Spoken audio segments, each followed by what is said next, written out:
Tapi kalau kita punya akal, punya kolbu, nggak pantas sholawat minta onta, sholawat minta Avanza ya, sholawat minta.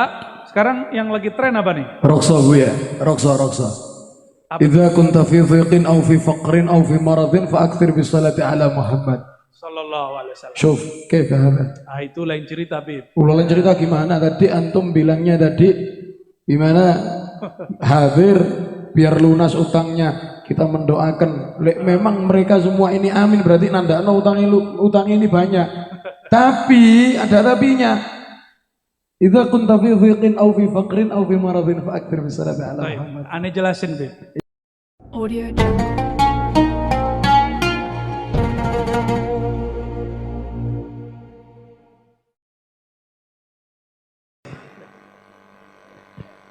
Assalamualaikum warahmatullahi wabarakatuh.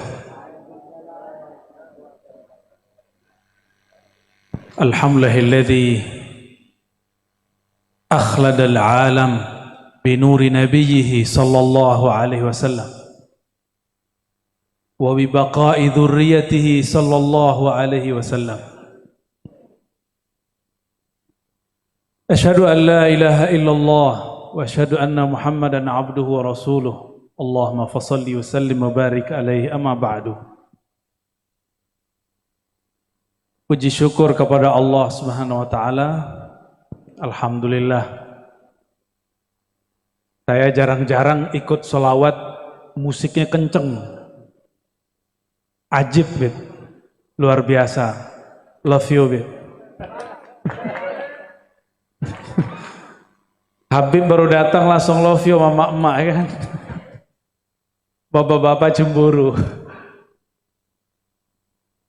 Dan syukur ini tidak sah kecuali berselawat kepada yang mengajarkan syukur, baginda Nabi Muhammad SAW. Salah satu nama beliau adalah Abdus Syakur, hamba yang maha bersyukur. Namun kita tidak semua bertemu Nabi, tidak juga semua dapat mimpi bertemu Nabi. Jangankan Bapak Ibu, kadang kiai pun belum ketemu Nabi dalam mimpi. Mau mimpi ketemu Nabi Bapak Ibu? Beneran? Serius? TikToknya sama Nabi, jangan TikToknya sama yang gak jelas ya. Karena sering yang ketemu dalam mimpi yang sering ditonton sebelum tidur. Nanti kalau ibu-ibu nonton Habib Abdurrahman Alatos sebelum tidur, ke bawah mimpi. Ya, Bib.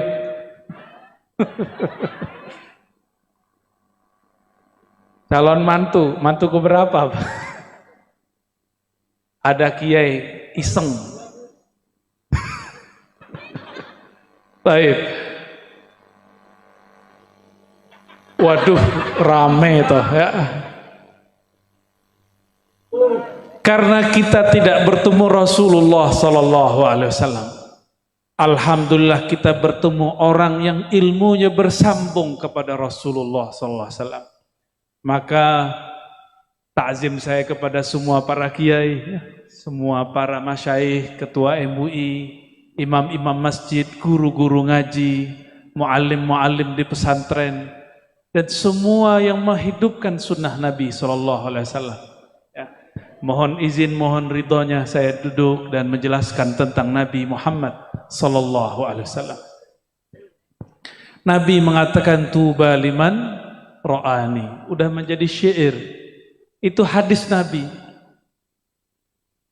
Al-Jami'us, betul, ditulis oleh Imam Suyuti dan hadisnya sahih.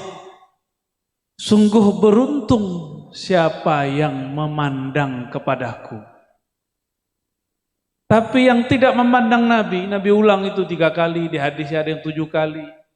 Maka beruntung yang memandang orang yang pernah memandang aku.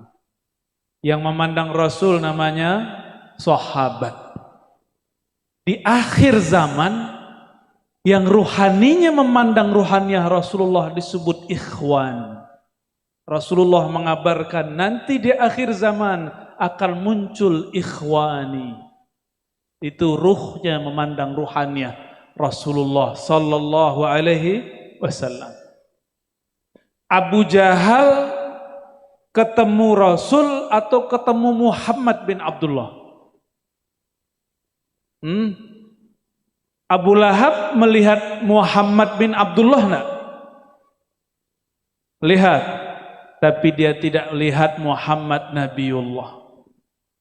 Dia tidak lihat Muhammad Rasulullah sallallahu alaihi wasallam. Maka kalau mandang kiai, mandang ustadz, jangan lihat mukanya, muka orang Jawa. Bukan itu yang dilihat, lihat ruhnya. Ruhaniyahnya bersambung kepada Rasulullah sallallahu alaihi wasallam. Maka Nabi ketika mengatakan beruntung yang memandang aku atau yang memandang orang memandangku atau yang memandang orang yang memandang setelah itu terus sampai akhir zaman. Maka selama masih ada orang yang berguru tentang Nabi Muhammad dan yang paling pasti zuriat Nabi Muhammad sallallahu alaihi wasallam. Zuriat artinya apa zuriat? Keturunan. Kalau keturunan berarti bapaknya keturunan Rasulullah sallallahu alaihi wasallam. Minimal dia lihat emaknya, lihat bapaknya, lihat kakeknya. Maka kata tuba, tuba itu salah satu pohon keberkahan di surga. Naungannya akan menaungi orang itu di dunia dan akhirat. Maka saya mengatakan dari hati paling dalam, inni uhibbu dzurriatan Nabi sallallahu alaihi wasallam wa warasatahu. Saya mencintai zuriatnya dan pewaris-pewaris ilmunya. Zuriatnya para sayyid, para habaib, sedangkan pewarisnya para kiai. Dan tuba, beruntung, sungguh beruntung, alfa marrah, 1000 kali. Jika dia sayyid, dia juga alim. Dia jika alim, dia juga syarif sayyid. Dan hampir semua pendiri pesantren, pengajar pesantren, itu zuriat ulama-ulama sayyid di masa dulu. Cuma sayangnya, para kiai dulu tidak seperti orang Arab, menyimpan nasab. Saya tadi tidak sempat ziarah kepada Mbah Jabar atau As-Sayyid atau As-Syarif Abdul Jabbar. Beliau juga zuriat Nabi Muhammad sallallahu alaihi wasallam. Dan pendiri-pendiri pesantren di tanah Jawa ini kebanyakan zuriat beliau. Maka mencintai para kiai ini juga cinta kepada zuriat Nabi sallallahu alaihi wasallam. Tapi famnya sudah nggak ada. Kalau Habib Abdurrahman masih ada, Al-Attas. Benar Habib ya? Ya, mohon maaf kalau salah Habib. Sahih ya? Alhamdulillah. Barakallahu fikum. Mau cerita nggak Bapak Ibu? Mau cerita apa teori? Hah? Teori. Nah, kalau bapak-bapak maunya ngaji serius. Kalau ibu nggak maunya cerita, kita gabung aja ya.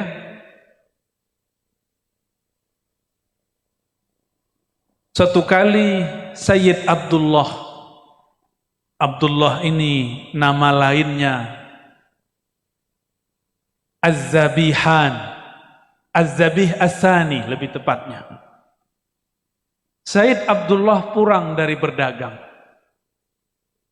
Sampailah di kota Mekah, ternyata di sekitar kota Mekah saat itu banyak orang Yahudi, baik kaum perempuan ataupun laki-laki. Dan semuanya mereka ini hafal kitab Taurat. Ketika sampai di suatu gang, Sayyid Abdullah bin Abdul Muttalib dipandang oleh seorang perempuan Yahudi yang hatinya tajam. Apa kata si perempuan ini? Wahai hamba Allah, masuklah ke rumahku. nikahi aku. Mau nggak digituin, Mas? Mau digituin? Jadi Said Abdurrahman, Habib Abdurrahman jalan nih, tahu-tahu ditarik masuk rumah, Beb kawin yuk gitu. Kan gawat itu. Tapi jamaahnya Habib mau katanya. Mau ya? Sayyid Abdullah bin Abdul Muttalib ketika ditarik mau. Tapi ketika diajak menikah, tiba-tiba wajah perempuan itu hilang. Dia tidak melihat perempuan itu, yang dia lihat wajah nenek-nenek. Dia langsung lari keluar dan dia cepat menunggang kudanya dan pulang ke rumahnya. Ternyata sampai di rumah ayahnya yang bernama Abdul Muttalib, beliau menyampaikan satu kalam, "Wahai Ananda Abdullah, aku baru saja menkhitbahkan, meminangkan bagimu seorang perempuan cantik bernama Aminah. Maka dilangsungkanlah pernikahan. Ankahtuka, aku nikahkan engkau dengan anakku," kata Wahab. Maka dijawab oleh dia, "Qabiltu," aku jawab, aku terima. Sahlah malam itu, menikahlah mereka, dan malam pertama pun datang. Kalau malam pertama, gak usah dibayangkan ya. Ya, yang belum doa aja. Nyicil-nyicil ngapalin doa, Bismillahirrahmanirrahim. Ya, nyicil-nyicil doa. Yang belum hafal. Yang sudah hafal gak usah dihafalin lagi, berarti curigai nanti. Malam itu terjadilah mana yang layak terjadi antara suami dan istri. Maka berhubunganlah secara sah Sayyid Abdullah dan Sayyidah Aminah. Di malam itulah berpindah. Ternyata Sayyid Abdullah di wajahnya ada nur. Cahaya itu membuat Abdullah menjadi laki-laki yang paling viral di zamannya. Paling terkenal di masanya. Tapi malam itu nurnya berpindah kepada Sayyidatuna Aminah.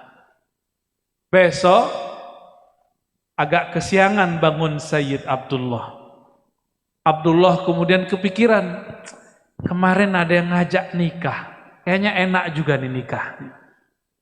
Maka dia jalan-jalan lagi lah ke gang yang kemarin dia diajak nikah oleh si perempuan Yahudi. Maka bertemulah dia dengan perempuan itu. Sekarang Said Abdullah yang ngajak nikah. Apa kata si perempuan? Ya Abdullah, qad zahaba anka an-nur. Wahai Abdullah, di wajahmu sudah tidak ada cahaya yang kemarin aku lihat. Ternyata nurnya telah pindah kepada Sayyidah Aminah. Jadi bapak-bapak yang sudah menikah ini nurnya udah pindah semua ini. Pak Wabu punya nur ya? Udah pindah ya? Bapak Ibu yang melakukan Allah, malam itu juga hamillah Sayyidah Aminah. Itu tuh dibaca Makkiyah itu. Malam itu hamil, malam itu juga Sayyidah Aminah bermimpi didatangi Sayyidina Jibril. Apa kata Sayyidina Jibril? Wahai Aminah, engkau akan mengandung Sayyidul Alamin, penghulu alam semesta. Malam besok datang malaikat Mikail, malam berikutnya malaikat, para nabi, mulai dari Nabi Adam sampai Nabi Isa. Ibu-ibu, ada yang mimpi ketemu Nabi Adam enggak? Enggak ada. Ketemu Nabi Yusuf, Nabi paling ganteng. Tapi kata Nabi Muhammad, gagahnya Nabi Yusuf nisfu jamali, baru setengah gantengnya aku. Itu Nabi Yusuf. Setengahnya Nabi Yusuf nggak ada di sini. Jadi alam ini Allah ciptakan dengan jamalnya, keindahannya. Seperempat keindahan itu diberikan kepada Sayyidina Yusuf. Setengahnya diberi ke Nabi Muhammad. Dan seperempatnya lagi dibagi-bagi dari awal penciptaan alam semesta, dibagikan ke bukit, ke gunung, ke bintang, ke wajah ibu-ibu nih ya, ke mas-mas ini. Berarti kita ini 0,000000000 sekian ya. Itu yang kita rindu-rindu itu Pak ya. Aku kangen ya, kangen wajahmu ya. Ngelihat wajah aja itu cuma 0,000 sekian persen. Tapi untungnya wajah Nabi itu yang aslinya tidak diperlihatkan kecuali kepada yang Allah kasyafkan. Nah, kembali kepada Sayyidah Aminah. Kalau ada orang mimpi ketemu Nabi, itu orang soleh bukan? Hatinya bening enggak? Tapi kok ada ya orang sekarang ngajarin orang tua Nabi musyrik, pernah dengar nggak? Pernah dengar? Coba buka di YouTube, ntar ketemu orang tua Nabi di neraka, ketemu ntar. Itu yang ngomong begitu, ketemu Rasulullah nggak pernah. Mimpi Nabi nggak pernah, mimpi Sayyidina Jibril nggak pernah. Mimpi basah sering. Orang kayak gini berani mengatakan orang tua Nabi musyrik. Kalau musyrik masuk neraka enggak? Maksud saya apa? Kalau ada orang mengajarkan orang tua Nabi musyrik masuk neraka, ini orang enggak kenal siapa Nabi Muhammad sallallahu alaihi. Tadi dibacakan khairul maulud, ya khairal maulud. Wahai zat yang sebaik-baik dilahirkan di muka bumi. Dan yang melahirkannya adalah ibu yang terbaik di alam semesta. Bidannya ibu siapa bu? Waktu lahirin anak? Asia, bidannya ini nih. Bidan fulanah gitu ya. Tapi Sayyiduna Muhammad sallallahu alaihi wasallam ketika lahir yang nyambutnya bidannya Sayyidatuna Asiyah dan Maryam. Kira-kira kalau begini ini orang mulia enggak yang melahirkannya? Nah, jadi kita ini sering fokus hanya kepada cerita lahirnya, tapi kurang memperhatikan siapa yang melahirkan. Maka boleh kami sampaikan, Sayyidatuna Aminah awwalu waliyah fil alam, ya, minal ummah al-Muhammadiyah. Di alam semesta, di kalangan umat Nabi Muhammad, wali perempuan pertama adalah ibunya sendiri, Sayyidah Khadijah, Sayyidah Aminah ya. Baik. Sedangkan Khadijah istrinya, istri yang walaupun berondong, tahu berondong Bapak Ibu? Ya, ini ada rahasianya kenapa Nabi berondong. Beliau ini lahir, ayahnya sudah meninggal. Umur 6 tahun, ibundanya sudah wafat. Umur 25, dilamar orang 40. Cocok. Karena sudah lama tidak merasakan perhatian keibuan seorang wanita. Makanya ini rahasianya banyak. Dan semua anak Rasulullah SAW, kecuali Sayyiduna Ibrahim, itu adalah anak dari Sayyidah Khadijah. Kalau Ibrahim baru Maria Al-Qibtiyah. Jadi Habib Abdurrahman ini, kalau nasab menjadi cek ke atas itu masih ketemu sama Sayyidah Khadijah Al-Qub. Tapi kalau nasab kita gimana Kiai? Temu nggak di atas? Wallahu a'lam bishawab. Wallahu a'lam bishawab. Inilah karomahnya para zuriat Nabi, mukjizatnya Rasulullah, dua yang paling kekal di alam semesta. Satu Quran, satu zuriatnya. Maka tidak ada masa kecuali di situ ada orang yang megang Quran, itu ulama, satu megang nasab Rasulullah sallallahu alaihi. Kalau masih ada dua ini, kiamat Allah tunda. Jadi insya Allah kiamat dekat atau masih jauh? Enggak juga ya. BBM jadi naik. Sayyidah Aminah, malangnya seorang istri, baru 3-4 bulan, bahkan di riwayat lain 2 bulan hamil. Suaminya berangkat pergi berdagang. Ternyata sakit di tengah jalan. Tidaklah pulang kecuali namanya dan kabar berita, inna lillahi wa inna ilaihi raji'un. Kira-kira sedih gak ibu? Suami pergi berangkat kerja, pulang cuma nama. Sedih gak ini yang nonton bola? Anaknya berangkat nonton bola, pulang cuma nama. Sedih gak? Sedih. Gimana mas? Anak kita, adik kita pergi nonton bola, pulang cuma nama, sedih nggak? Kalau nggak ngerasain nggak sedih. Tapi kalau pernah ditinggal mati oleh orang terdekat, kalian rasakan sedihnya. Sedihnya tidak tanggung, nggak tanggung-tanggung kehilangan. Sayyidah Aminah, sedihnya bukan main. Suaminya berangkat sehat, tidak ada masalah. Pulang cuma nama, jasadnya pun tidak pulang, dikubur di tengah jalan. Tapi Sayyidah Aminah, perempuan yang setiap malam bermimpi bertemu para malaikat, para nabi. Inilah yang disebut mubasyarat, kabar gembira. Para kiai pun tidak mimpi ketemu Sayyidina Jibril. Aminah mimpi ketemu Jibril. Mimpi ketemu Nabi Adam sampai nabi-nabi yang paling besar, ulul azmi. Inilah yang menghibur Sayyidah Aminah. Maka pendek cerita, lahirlah Sayyidina Muhammad sallallahu alaihi wasallam. Apa yang terjadi?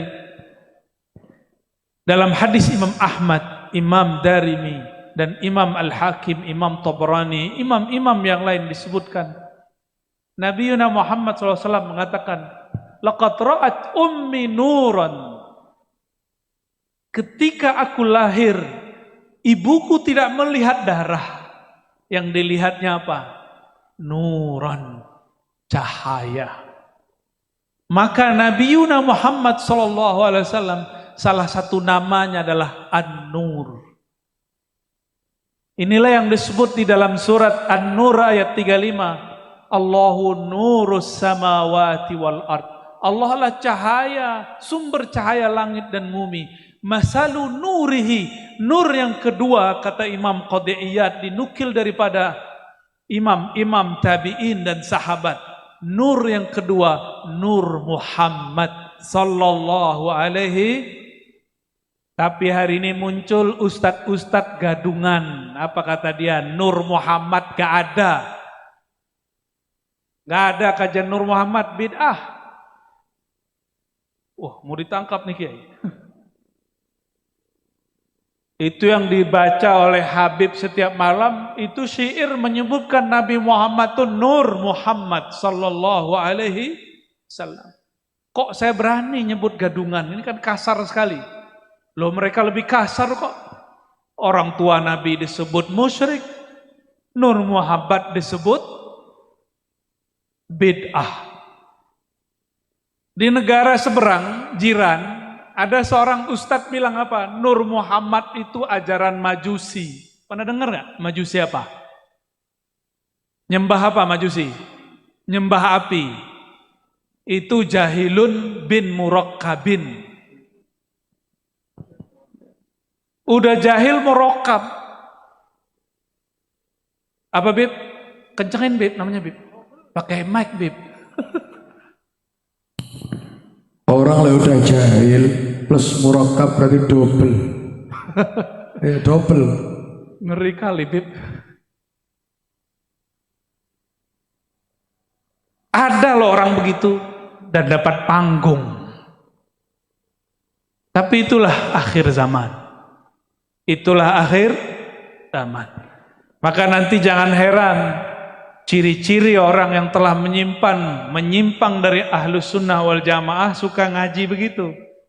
Membicarakan orang tua Nabi masuk neraka, musyrik. Yang kedua, menolak kajian cerita riwayat tentang Nur Muhammad sallallahu alaihi wasallam. Nih cek nanti ya, di sekitar kita nanti ada nggak begitu? Itu harus diluruskan benar-benar. Padahal Nur Muhammad ada di Quran.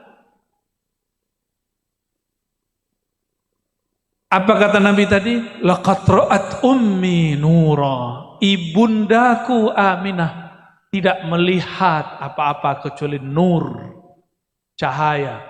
Di saat Sayyidatuna Aminah melihat cahaya itu membuat mata Aminah, beliau di Mekah tapi matanya melihat sampai kepada negeri Syam, negeri Rum, negeri Persia. Itu Persia punya majusi, apinya padam. Seumur-umur itu api nggak pernah padam. Aminah lihat padam. Rom punya singgasana yang tinggi, itu pagar-pagarnya roboh. Sayyidah Aminah nggak punya YouTube, nggak punya Facebook, nggak punya TikTok, nggak punya TV, tapi bisa lihat. Itu pakai apa ngelihatnya? Pakai Nur Muhammad sallallahu alaihi wasallam. Maka kalau dalam syair-syair disebut nur, itulah rahasianya. Jamaah yang dimuliakan Allah Subhanahu wa taala. Kemudian baginda Nabi Muhammad sallallahu alaihi wasallam disusui oleh keluarga pamannya Hamzah. Setelah itu ada pasar khusus seperti di lapangan singgahan ini. Itu ngumpul ibu-ibu yang ingin menyusui orang-orang Mekah. Ibu-ibu ini berasal dari satu negeri dan satu suku kabilah namanya Sa'diyah, Bani Sa'ad. Dari semua ibu-ibu yang antri, tidak ada satupun yang minat dengan seorang perempuan yang bernama Halimah Sa'diyah. Kenapa? Udahlah bajunya kucel, badannya kurus. Semua emak-emak sama bapak-bapak takut kalau yang nyusuin Halimah, anaknya nanti kehausan. Anaknya nanti kurang susu. Akhirnya sudah habis, sudah pulang semua emak-emak yang gendut-gendut. Ya. Dulu belum ada KB, tapi perempuan minum air aja udah langsung menjadi daging. Ya. Apalagi minum susu. Walhasil Nabi Muhammad ini juga diputer ke emak ini nggak mau, emak ini nggak mau, padahal seger-seger. Tahu Pak Bupati, Wakil Bupati, yang seger-seger gimana? Tahu ya? Badannya seger. Tapi Sayyiduna Muhammad kecil tidak pernah minat. Kenapa? Hampir semua ibu-ibu seger itu ketika menawarkan air susunya, menawarkan bagian kiri. Kecuali wanita kurus bernama Halimah Sa'diyah. Yang pertama dia kasih bagian kanan. Maka bayi yang bernama Muhammad bin Abdullah langsung mau. Maka ibu-ibu ini pelajaran. Walaupun nanti bayi kita, bayi ibu-ibu, bukan bayi saya maksudnya ya. Bayinya ibu-ibu itu mau nyusu kiri, tapi mulailah dari yang kanan. Ini namanya tafaulan, tabarukan dengan asar Nabi Muhammad sallallahu alaihi wasallam. Ada yang protes ke saya, loh, kan itu Nabi Muhammad belum jadi rasul, belum boleh diikuti. Lah itu suka-suka dia. Bagi kita Nabi Muhammad diikuti mulai dari lahir sampai beliau wafat. Ya. Lalu dibawalah oleh Halimah Sa'diyah. Itu Halimah Sa'diyah punya ontanya pun kurus. Sedangkan mak-mak tadi yang udah pulang, badannya gendut, ontanya juga gendut. Onta kurus sama onta gendut, kalau jalan duluan mana? Di atas onta yang gendut itu, ibu-ibunya seger, binti gendut. Kira-kira ontanya kena beban nggak? Maka secara rasio logika, Halimah Sa'diyah duluan nyampe ke kampungnya masuk akal. Ya. Tapi bukan itu. Bukan itu. Ini kita loncat sedikit ke bab Isra Mi'raj. Ketika Nabi Muhammad sallallahu alaihi wasallam didatangi Sayyidina Jibril dan Mikail bersama buruk. Buruk ini waktu dinaikin Nabi Muhammad SAW, buruknya kayak gelisah. Gelisah, ini siapa nih? Binatangnya, binatang surga ini nggak nyaman dengan orang baru. Akhirnya ditegur oleh Sayyidina Jibril. Hei buruk, tidak ada makhluk di alam semesta ini yang menunggangimu lebih mulia daripada yang engkau ada sekarang di bawahnya. Yang sekarang menunggangimu yaitu Muhammad Rasulullah sallallahu alaihi wasallam. Maka kalau kita kembali ke yang tadi, itu onta ngerti siapa yang sedang digendong oleh Sayyidah Halimah Sa'diyah. Itu adalah Muhammad Rasulullah sallallahu alaihi wasallam. Ya, Muhammad kecil, Sayyiduna Muhammad. Lalu disebutkan dalam semua kitab maulid, dalam semua riwayat Nabi Muhammad SAW, ketika beliau sampai di Bani Sa'diyah, Halimah Sa'diyah punya ternaknya nggak pernah bagus. Semenjak Nabi Muhammad nginjak-nginjak kakinya di situ, ternaknya jadi bagus. Susu dombanya, kambingnya jadi ramai. Pendek cerita, beliau kemudian menjadi anak-anak berumur 5 tahun. Ternyata Halimah punya anak seumuran Nabi Muhammad sallallahu alaihi wasallam. Main-main di suatu padang rumput. Jangan bayangkan padang rumputnya seperti di Mulia Agung, benar namanya kampungnya. Mulia Agung, di sini rumput, masya Allah, masih keren lah, masih banyak lah. Di sono jangan dibayangkan padang rumput seperti di sini. Padang rumputnya dikit-dikit. Kemarin Pak Wabub Haji, lihat nggak rumputnya dikit, dikit sekali. Di sela-sela batu, Nabi Muhammad main petak umpet lah kira-kira sama saudara susunya. Tiba-tiba muncul ada makhluk bersayap, 2 makhluk terbang dari langit, mendarat.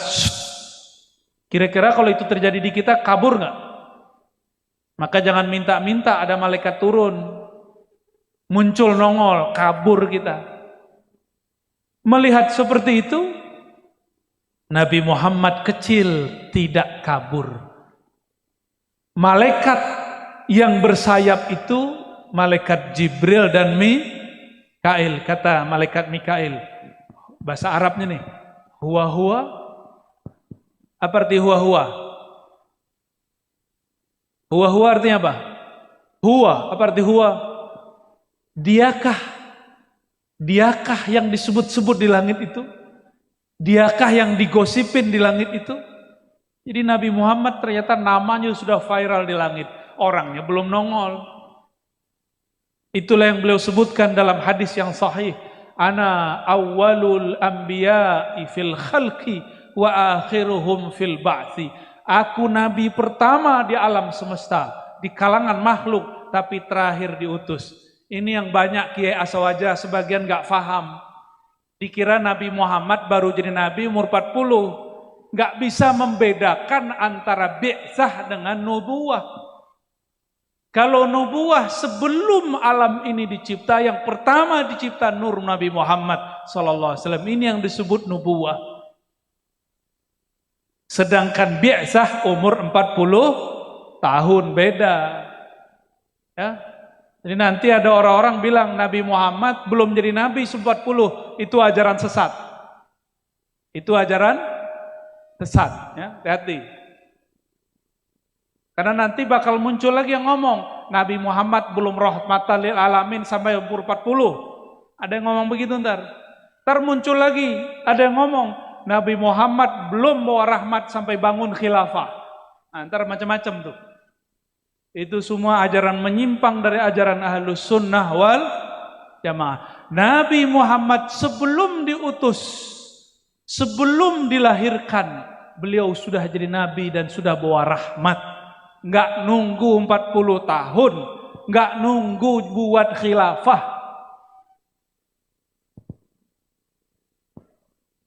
Apa kata malaikat Mikail tadi? Huwa. Apakah dia yang bernama Muhammad yang viral di hadapan malaikat itu? Nah, malaikat Jibril mengatakan, iya. Lalu malaikat Mikail ambil Nabi Muhammad kecil 5 tahun. Kalau 5 tahun, anak kita 5 tahun masih kecil gak tuh? Masih PAUD. Ingat gak dia cerita dia masih kecil? Kebanyakan gak ingat, tapi Nabi Muhammad selalu ingat. Ini hebatnya beliau. Diambil, digendong oleh Sayyidina Mikail. Lalu dibelahlah dadanya, dibedah. Dikeluarkan jantungnya, dibersihkan semua dosanya. Ada 2 titik hitam. Pak Wabub kalau dibuka dada kita, titik hitamnya banyak nggak? Nggak kehitung. Nabi Muhammad cuma punya 2 titik hitam, langsung dibersihkan oleh malaikat Jibril.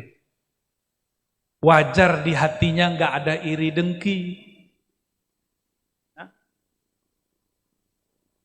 Masalahnya, ini kalau dada dibedah, pingsan nggak? Bisa pingsan. Orang kena tonjok aja pingsan. Tapi Nabi Muhammad bahkan ada yang mati ya. Kenapa Nabi Muhammad nggak pingsan, nggak sakit? Karena yang membedah malaikat Jibril badannya bukan badan begini, badannya badan nuriyah, badan cahaya. Jadi membuat operasi badannya itu secepat cahaya, tidak ada rasa sakit sama sekali. Pendek cerita, ternyata saudaranya ini lari ke rumah mencari ayah ibunya dan menangis, wahai ayah bunda, saudaraku dibunuh. Sayyidah Aminah kalau dengar dibunuh pasti stres, maka Halimah yang menjadi ibu susunya saat itu kemudian mengejar langsung.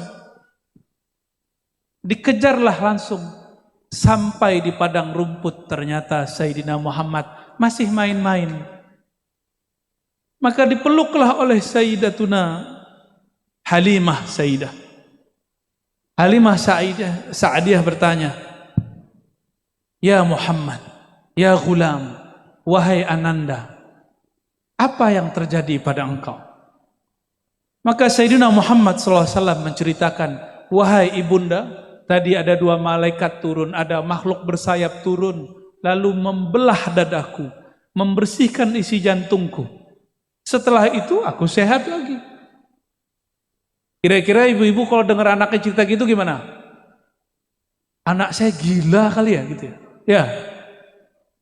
Benar ya? Dulu anak saya cerita, Bi, tadi malam mimpi ketemu Nabi Muhammad, saya kira anak saya habis nonton TikTok. Ternyata beneran dia mimpi ketemu Nabi Muhammad sallallahu alaihi wasallam. Saya yang nggak ngerti. Nah itu terjadi. Kalau mimpi pun kita nggak percaya, gimana kira-kira kalau itu terjadi. Tapi Halimah Sa'diyah mendengar seperti ini, dia langsung gendong anaknya pulang. Nabi Muhammad anak susuannya. Apa katanya kepada suaminya? Wahai suamiku, esok kita kembalikan Ananda Muhammad kepada ibunda kandungnya. Sampailah besok di kota Mekah. Apa kata Sayyidah Halimah Sa'diyah? Wahai saudariku, Aminah, tahukah kamu apa yang terjadi pada anak kita Muhammad? Dia hampir saja terbunuh. Katanya ada orang yang membelah dananya, lalu jantungnya diambil. Kira-kira kalau diceritain begitu, ibu-ibu ketakutan nggak? Nggak ketakutan. Tapi Aminah tersenyum. Apa kata beliau? Kalau bahasa kitanya, kamu norak. Saya melahirkan Muhammad, ro'aitu nura, yang aku lihat cahaya bukan darah. Maka aku tahu ini anak luar biasa. Nabi Muhammad sallallahu alaihi wasallam. Lalu Nabi Muhammad hiduplah di Mekah. Ini enggak mungkin saya ceritakan semua, saya ceritakan satu saja yang paling luar biasa. Sebelum nanti sholawat ditambah. Nabi Muhammad SAW mengatakan, ketika aku melewati pohon-pohon, melewati bukit-bukit, gunung-gunung, bebatuan, ma marartu bi syajarin wala hajarin illa wa yusallimu alaihi. Tidaklah aku melewati pohon dan gunung bebatuan kecuali pohon itu ngucapin salam kepadaku. Ini coba nih bapak-bapak, ibu-ibu atau kiai lah ya. Pak Kiai, kalau pulang ntar pohonnya diluk gimana Pak Kiai? Assalamualaikum Pak Kiai. Lari itu Pak Kiai itu. Padahal beliau umurnya sudah seumuran Rasulullah ini. 60 Pak Kiai? 60. Itu pohon kalau diluk ngomong, Assalamualaikum Pak Kiai. Lari beliau. Kalau Habib gimana Habib? Lewat di bukit, ini kan Tuban ini banyak bukit bebatuan. Terus batunya diluk, manggil, Assalamualaikum Habib. Kira-kira gimana Habib? Kalau gunung kembar ya tak rangkul pisan mbek anak.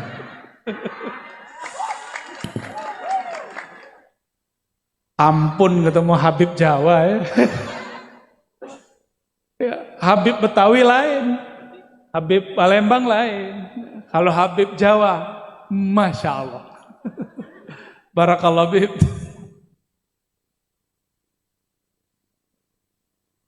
Nabi Muhammad melewati gunung, ini bukan gunung kembar Habib. Itu gunungnya bergetar. Pohonnya diluk dan semuanya mengatakan, Assalamualaikum ya Nabi Allah. Salam atas engkau wahai Nabi Allah. Hewan-hewan Nabi lagi jalan. Ada arak-arakan domba. Semua domba pengen mendekat Rasulullah. Ada onta-onta pengen ngadu ke Rasulullah. Cuma sayangnya onta ngadunya urusan perut.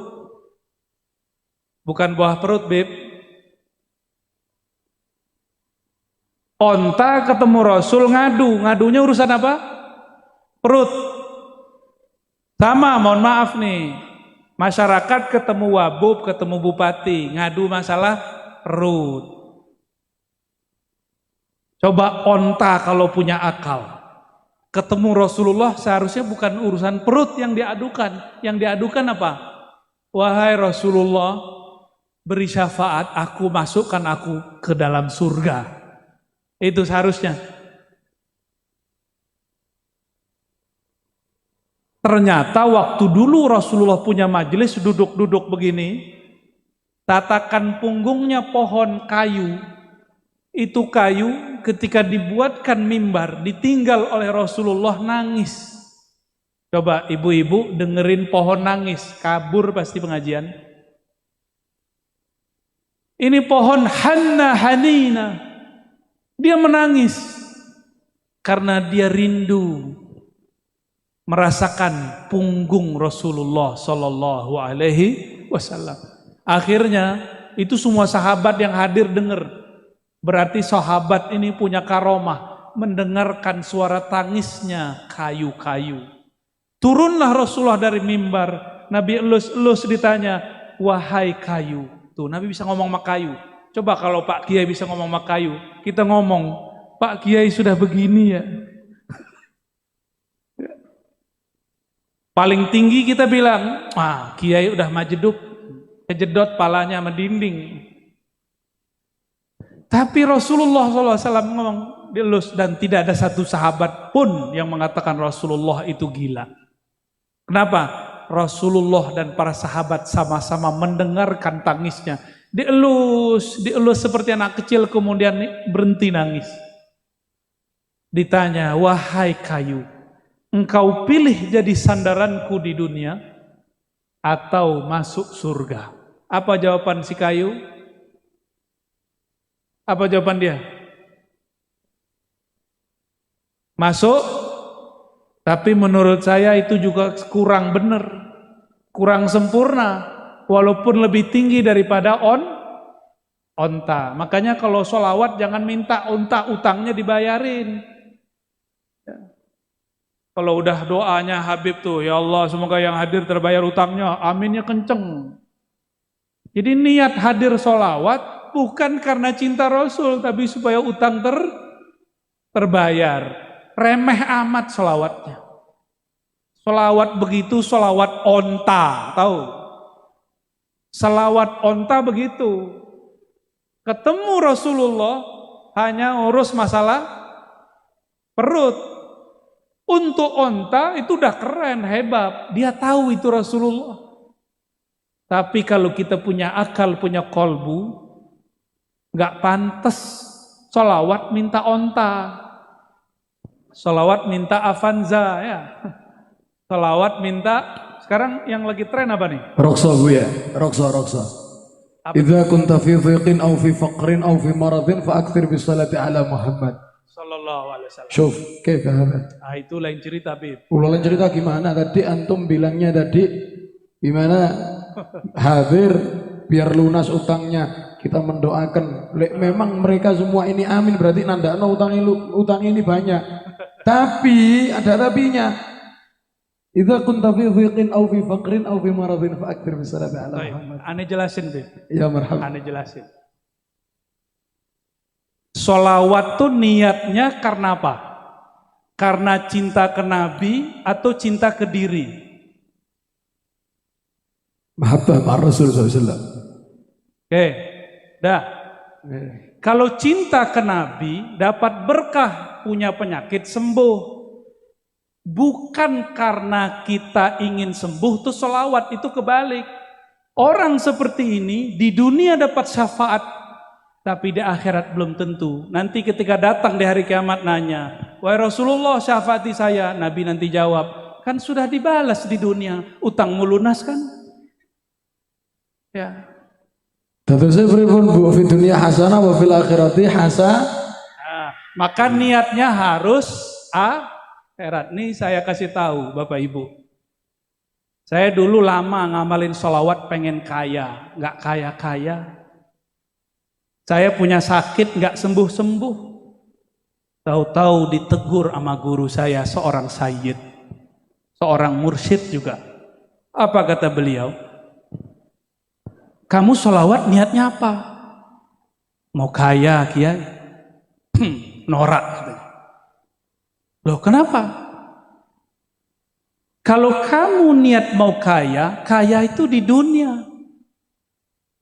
Tapi kalau kamu niat sholawat untuk akhirat, dunia terbawa. Maka semenjak saat itu, teringatlah saya kalam Imam Abul Hasan Syazili. Apa kata beliau?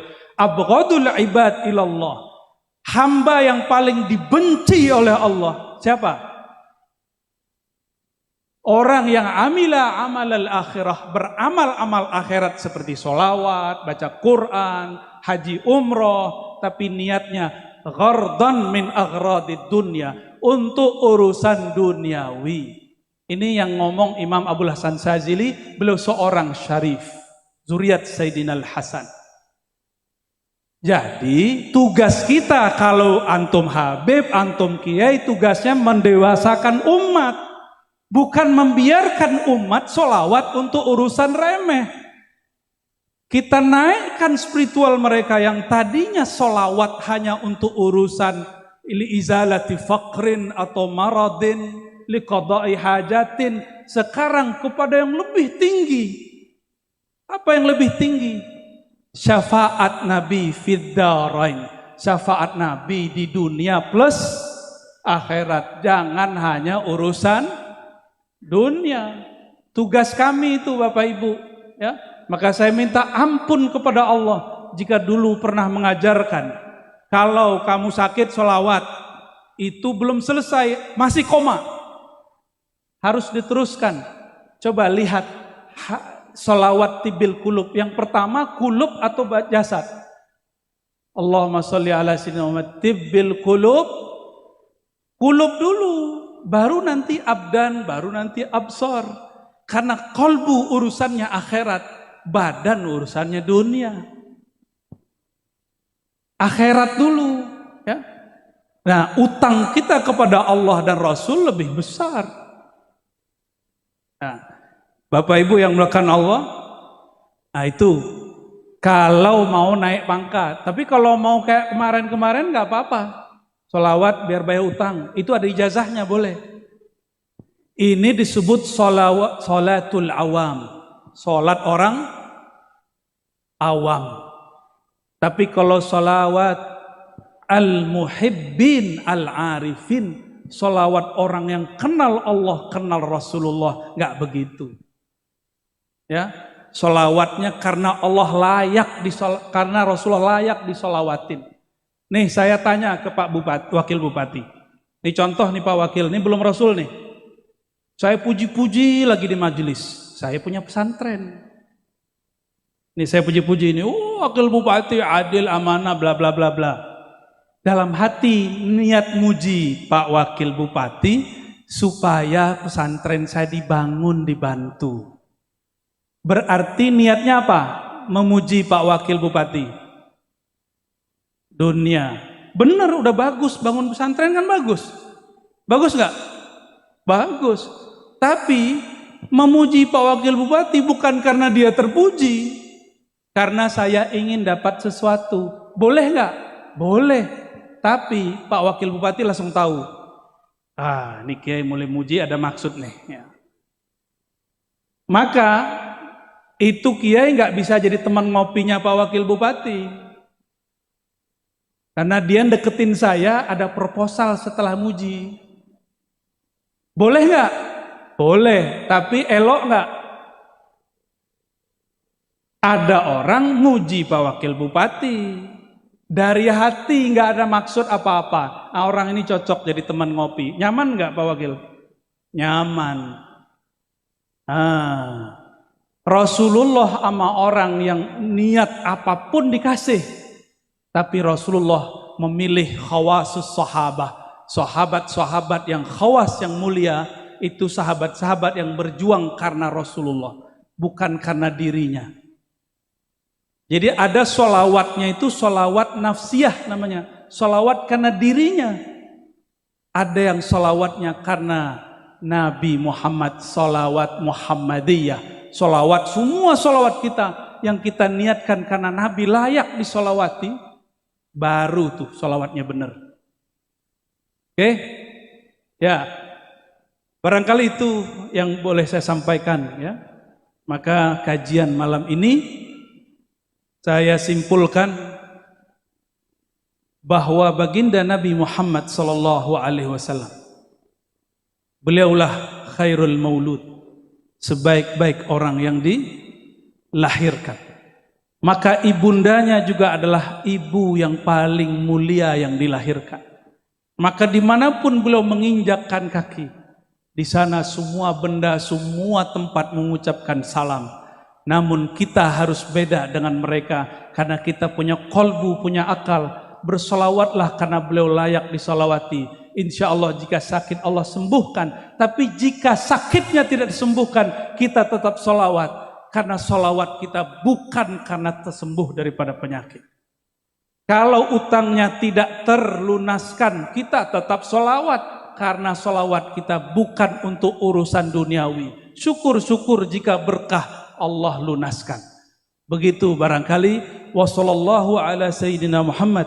Assalamualaikum warahmatullahi wabarakatuh.